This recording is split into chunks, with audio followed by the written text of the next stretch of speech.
Hello दोस्तों, आप सभी का स्वागत है इसके टेक्निकल क्लासेस में। तो चल दोस्तों, आज बात करेंगे कंप्यूटर और कंप्यूटर के सभी प्रीवियस पेपर को करेंगे जो पिछले साल पूछा हुआ है। और इसमें से इस बार भी कुछ प्रश्न आने की संभावना है, कुछ प्रश्न एक्स्ट्रा भी मिल जाएगा। तो आप लोग वीडियो में इन तक जरूर बने रहिएगा। साथ ही साथ नए हैं तो चैनल को सब्सक्राइब करके वीडियो को जरूर शेयर कर दीजिएगा। और दोस्तों, आप लोग जो है डिस्क्रिप्शन को जरूर चेक कर लीजिएगा, क्योंकि डिस्क्रिप्शन में जो है आप लोगों के लिए यानी कि व्हाट्सअप का, टेलीग्राम का, इंस्टाग्राम का, फेसबुक का सभी का लिंक है। आप लोग सभी को फॉलो कर सकते हैं, बारी बारी से सभी पे नोटिफिकेशन मिलता रहेगा, ठीक है ना। आज का पहला प्रश्न दिया है, निम्नलिखित में से कौन सी तुलनात्मक रूप से सबसे तेज मेमोरी है, यानी कि सबसे तेज वाला हमको बताना है। क्या यानी कि सबसे तेज मेमोरी, ठीक है। सबसे तेज मेमोरी कौन है। ए में दिया है यानी कि डी रैम। तो चलिए ऑप्शन बी पढ़ लेते हैं। एस रैम, तो डी रैम की अपेक्षा एस रैम यानी कि ज़्यादा तेज है, ठीक है ना। लेकिन हार्ड डिस्क दिया हुआ है और यानी कि रोम दिया हुआ है, तो यानी कि सबसे तेज हमको पहचानना है। और सबसे तेज जो है अकॉर्डिंग टू ऑप्शन के हिसाब से यानी कि एस रैम सबसे ज़्यादा तेज है, ठीक है ना। राइट आंसर ऑप्शन इसका बी सही हो जाएगा, ठीक है। चलिए आज का अगला प्रश्न दिया है, 4 किलोबाइट मेमोरी में कितने बाइट होते हैं। 4 किलोबाइट में कहा है कितना, यानी कि 4 यानी कि किलो यानी कि बाइट में यानी कि कितने बाइट होते हैं, ठीक है। 4 किलोबाइट मेमोरी में कितने बाइट होते हैं, ठीक है। तो देखिए 4 किलो बाइट में कह रहा है यानी कि बाइट। तो देखिए क्या करना है, यानी कि 4 को जो गुना करेंगे यानी कि 224 से, तो हमको यानी कि बाइट निकल जाएगा, ठीक है। बाइट नहीं, यहाँ पे बीट समझना, ठीक है ना। बाइट नहीं है यानी कि बीट कितना होता है।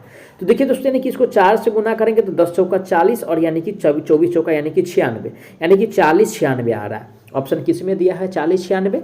ऑप्शन ए में कह रहा है 20 48, तो 20 48 ना होगा, ना 512 होगा, ना 224 होगा। ये होगा दोस्तों 40 और 96, जो कि सी में दिया है। राइट आंसर ऑप्शन इसका सी सही हो जाएगा। चलिए आगे बढ़ेंगे नेक्स्ट क्वेश्चन पे। नेक्स्ट क्वेश्चन से 1 गीगाबाइट कितने यानी कि कितना होता है, यानी कि 1 गीगाबाइट, ठीक है। 1 गीगाबाइट। और दोस्तों 1 गीगाबाइट बराबर 2 के पावर यानी कि 30 बाइट होता है। कितना, 2 के पावर 30 बाइट होता है। ऑप्शन किस में दिया है, ए में कह रहा है 2 के पावर 50, तो 2 के पावर 50 नहीं होता, ना 2 के पावर 40 होता है, ना 2 के पावर 60 होता है। ये जो होता है 2 के पावर 50। तो राइट आंसर की बात किया जाए तो ऑप्शन इसका डी सही हो जाएगा। 2 के पावर 30 जो दिया है डी में दिया हुआ है। अगला प्रश्न आज का दिया है, वर्तमान में सीपीयू द्वारा निष्पादित प्रोग्राम और डेटा निम्न में से कौन स्टोर करता है, ठीक है। यानी कि सीपीयू द्वारा कह रहा है दोस्तों। और सीपीयू द्वारा जो प्रोग्राम होता है और डाटा होता है, इसको जो स्टोर करता है यानी कि प्राइमरी मेमोरी करता है। क्या, यानी कि प्राइमरी मेमोरी करता है, ठीक है। प्राइमरी यानी कि मेमोरी करता है। ऑप्शन किस में दिया है, प्राइमरी मेमोरी। ऑप्शन ए में कह रहा है गौण मेमोरी, तो गौण मेमोरी को सेकेंडरी मेमोरी कहा जाता है इंग्लिश शब्द में। तो यानी कि ये नहीं करता, ना टर्सरी मेमोरी करता, ना एक्चुअली मेमोरी करता। ये जो करता है प्राइमरी मेमोरी करता है, जो कि ए में दिया, सॉरी डी में दिया हुआ है। राइट आंसर की बात किया जाए ऑप्शन इसका डी सही हो जाएगा, ठीक है ना। कौन सा, D is the right answer on this question. चलिए अगर आज का अगला प्रश्न दिया हुआ है, कैश मेमोरी के लिए मुख्य रूप से निम्न में से किसका उपयोग किया जाता है। किसके लिए कह रहा है, यानी कि कैश मेमोरी के लिए, ठीक है। किसके लिए, यानी कि कैश मेमोरी के लिए, ठीक है। और कैश मेमोरी के लिए जो हम प्रयोग करते हैं, ठीक है ना, उपयोग करते हैं, ठीक है। कैश मेमोरी के लिए प्रयोग किया जाता है यानी कि एस रैम का। किसका, एस रैम का प्रयोग किया जाता है। ऑप्शन किस में दिया, S RAM. Option number A में दिया हुआ है। राइट आंसर की बात किया जाए ऑप्शन ए सही हो जाएगा। बी में दिया है यानी कि ब्लू-रे डिस्क, तो ब्लू-रे डिस्क का प्रयोग नहीं करते, ना डीवीडी का प्रयोग किया जाता है, ना डी रैम का प्रयोग किया जाता है। आज का अगला प्रश्न दिया हुआ है, एक डैश चुंबकीय डिस्क होती है जिसे प्लेटर्स कहा जाता है, जो डाटा रिकॉर्ड और स्टोर करता है। यानी कि रिकॉर्ड भी, ठीक है, रिकॉर्ड का काम और प्लस यानी कि स्टोर का भी काम। यानी कि ये दोनों वर्क जो करता है यानी कि कौन करता है। तो दोस्तों यानी कि ये दोनों वर्क जो करता है यानी कि ये दोनों वर्क जो करता है, ठीक है, ये करता है आपको यानी कि हार्ड डिस्क ड्राइव करता है। क्या करता है, कौन करता है, हार्ड डिस्क ड्राइव करता है। ऑप्शन किस में दिया है, ए में कह रहा है ब्लू-रे डिस्क, तो ब्लू-रे डिस्क नहीं करता है दोनों काम, न सीडी दोनों वर्क करता है, न डीवीडी दोनों वर्क करता है। ये जो दोनों वर्क करता है ओनली फॉर हार्ड डिस्क करता है, जो कि डी में दिया हुआ है। राइट आंसर की बात किया जाए तो डी सही हो जाएगा। आज का अगला प्रश्न दिया हुआ है, निम्न में से कौन फिलहाल प्रयोग न होने वाले डेटा और प्रोग्राम को संभाले रखता है और दीर्घकाल या दीर्घिक सुगम भंडारण यानी कि प्रदान करता है, ठीक है, यानी कि सुगमय। और देखिए दोस्तों यानी कि दीर्घकाल के लिए सुगमय भंडारण जो प्रदान करेगा, ठीक है, इसके बारे में हमको बताना है। और ये प्रदान करता है यानी कि गौण मेमोरी। कौन सा मेमोरी? गौण मेमोरी प्रदान करता है। ऑप्शन किस में दिया है? गौण मेमोरी। ऑप्शन ए में कह रहा है यानी कि एसडीरैम, तो एसडीरैम प्रदान नहीं करता, ना एसडीरैम प्रदान करता है, ना मुख्य मेमोरी प्रदान करता है, ये प्रदान करता है यानी कि गौण मेमोरी, जो कि डी में दिया है। राइट आंसर ऑप्शन इसका डी सही हो जाएगा। आज का अगला प्रश्न दिया हुआ है, निम्न में से कौन सा से कथन यानी कि गलत है? गलत वाला हमको बताना है, ठीक है ना। ए में कह रहा है ए में कह रहा है यानी कि मुख्य मेमोरी की तुलना में गैन मेमोरी में सीमित भंडारण क्षमता होती है, तो ये तो गलत है भाई, यानी कि गलत तो है, मुख्य भंडारण नहीं होता है भाई। बी में दिया है यानी कि डी रैम जो एस रैम से धीमा है, डी रैम जो है एस रैम से धीमा है, तो एकदम धीमा है, ये तो सही वाला है और हमको गलत वाला पहचानना था। तो गलत जो दिया हुआ है ओनली फॉर एक दिया हुआ है गलत। ऑप्शन किस में दिया है? एक। ए में कर एक और दो दोनों गलत है, तो दोनों गलत नहीं है भाई, दो सही है। ओनली फॉर एक गलत है, केवल एक गलत है, जो कि बी में दिया है। राइट आंसर इसका बी सही हो जाएगा। अगला प्रश्न आज का दिया हुआ है, निम्न में से कौन सी portable USB flash memory device है जिसे एक कंप्यूटर से दूसरे में डाटा आंतरिक करने के लिए प्रयोग किया जाता है, यानी कि आंतरिक करने के लिए, ठीक है, एक से दूसरे में।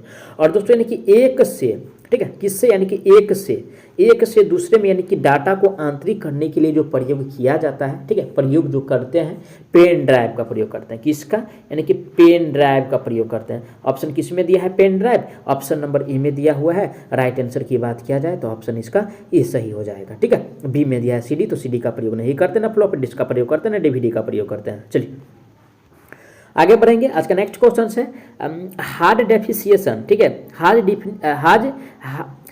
डिफिनिशिएशन वीडियो की रिकॉर्डिंग, रिराइट और प्लेबैक को सक्षम करने के लिए निम्नलिखित में से कौन सा ऑप्टिकल स्टोरेज प्रारूप विकसित किया जाता है? और दोस्तों ये जो विकसित किया जाता है हार्ड डिस्क को, ठीक है ना, एचडी वीडियो को, यानी कि रिकॉर्डिंग और रिराइट और प्लेबैक को सक्षम करने के लिए जो प्रयोग करते हैं, मेनली रूप से प्रयोग किया जाता है बलू रे डिस्क का। किसका? यानी कि बलू रे यानी कि डिस्क का प्रयोग करते हैं। ऑप्शन किस में दिया है? बलू रे डिस्क। ऑप्शन नंबर सी में दिया है। राइट आंसर जो होगा दोस्तों ऑप्शन इसका यानी कि सी सही हो जाएगा। कौन सा? सी सही हो जाएगा। चलिए अगला प्रश्न दिया है 32 केबी में कितने बाइट होते हैं? यानी कि 32 केबी बराबर वाट यानी कि बाइट। और दोस्तों यानी कि 32 केबी में जो बाइट होता है ये ध्यान रखिएगा, ठीक है ना, यानी कि 32,768 और नहीं हो रहा है तो क्या करना है? यानी कि 10/24 और गुना में यानी कि 32, इसको मल्टीप्लाई कर लीजिए, लगभग यानी कि 32,768 आने का यानी कि आएगा, ठीक है, जो कि ऑप्शन सी में दिया हुआ है। राइट आंसर ऑप्शन इसका सी सही हो जाएगा। अगला प्रश्न पे चलेंगे। आज का अगला प्रश्न दिया है फाइलों और फोल्डरों को कंप्यूटर हार्ड डिस्क पर डैश संरचना के रूप में व्यवस्थित किया जाता है। फाइल को भी और फोल्डर को भी। किसको? यानी कि फाइल और प्लस में यानी कि फोल्डर। फाइल और फोल्डर को दोस्तों जो हार्ड डिस्क पर संरचना के रूप में व्यवस्थित किया जाता है वो बताना है किस फॉर्म में होता है, ठीक है। तो यानी कि इसको जो व्यवस्थित करते हैं और इसका जो फॉर्म होता है दोस्तों यानी कि ट्री होता है। कौन सा? यानी कि ट्री होता है। ऑप्शन किस में दिया है? ऑप्शन बी में दिया है ट्री। राइट आंसर जो होगा इसका यानी कि बी सही हो जाएगा। अगला प्रश्न दिया है निम्न में से कौन सी portable USB flash memory device है जिसे एक कंप्यूटर से दूसरे में डाटा आंतरिक करने के लिए प्रयोग किया जाता है? और यानी कि आंतरिक करने के लिए एक से दूसरे में, ठीक है, और एक से दूसरे में जो प्रयोग किया जाता है यानी कि पेन ड्राइव का प्रयोग करते हैं। किसका? यानी कि पेन यानी कि ड्राइव का प्रयोग करते हैं। ऑप्शन किस में दिया है? Pen drive. ए में कहा है डीवीडी, तो डीवीडी का प्रयोग डीवीडी में नहीं प्रयोग करते हैं, पेन ड्राइव में प्रयोग करते हैं, जो कि बी में दिया है। राइट आंसर ऑप्शन इसका बी सही हो जाएगा। अगला प्रश्न पे चलेंगे। अगला प्रश्न दिया है जावा स्रोत कूट को आरंभिक रूप से एक डैश में परिवर्तित किया जाता है। और दोस्तों यानी कि जावा कोड का, किसको? यानी कि जावा, ठीक है, जावा कूट को। और दोस्तों यानी कि जावा कूट को जो आरंभिक रूप से एक में जो परिवर्तन किया जाता है, ठीक है, इसको परिवर्तित किया जाता है ओनली फॉर, ठीक है ना, ओनली फॉर परिवर्तित किया जाता है दोस्तों बाइट कोड में। किस में? यानी कि बाइट कोड में परिवर्तित किया जाता है। ऑप्शन किस में दिया है? Byte code. तो ऑप्शन ए में दिया हुआ है क्या? यानी कि ऑब्जेक्ट कोड। तो ऑब्जेक्ट कोड में नहीं, ना यूनिकोड में, यानी कि बाइट कोड में प्रयोग किया जाता है, जो कि सी में दिया है। राइट आंसर ऑप्शन इसका सी सही हो जाएगा। चलिए आगे बढ़ेंगे नेक्स्ट क्वेश्चन पे। आज का नेक्स्ट क्वेश्चन है, एक सर्किट को डिजाइन करने में शामिल उस प्रक्रिया का नाम क्या है जो माइक्रो प्रोसेसर यूनिट सिग्नल की मेमोरी आवश्यकता से मेल खाता है। ठीक है ना, यानी कि माइक्रो प्रोसेसर से कहा रहा है। और दोस्तों यानी कि इससे जो मेल खाता है यानी कि इंटरफेसिंग खाता है। क्या, यानी कि इंटर, ठीक है, इंटर यानी कि फेसिंग खाता है। ऑप्शन किस में दिया, इंटरफेसिंग, ऑप्शन नंबर डी में दिया है। राइट आंसर की बात किया जाए ऑप्शन डी सही हो जाएगा। मैं आशा करता हूँ आप लोग सारा प्रश्न को अच्छा से समझे होंगे। अगर कोई भी प्रश्न में किसी प्रकार का डाउट है तो प्लीज़ आप लोग उसके लिए कमेंट कीजिए, आपको जवाब बहुत जल्दी मिलने वाला है। साथ ही साथ नए हैं तो चैनल को सब्सक्राइब करके वीडियो को जरूर शेयर कर दीजिएगा। तो चलिए मिलते हैं नेक्स्ट वीडियो में, तब तक के लिए।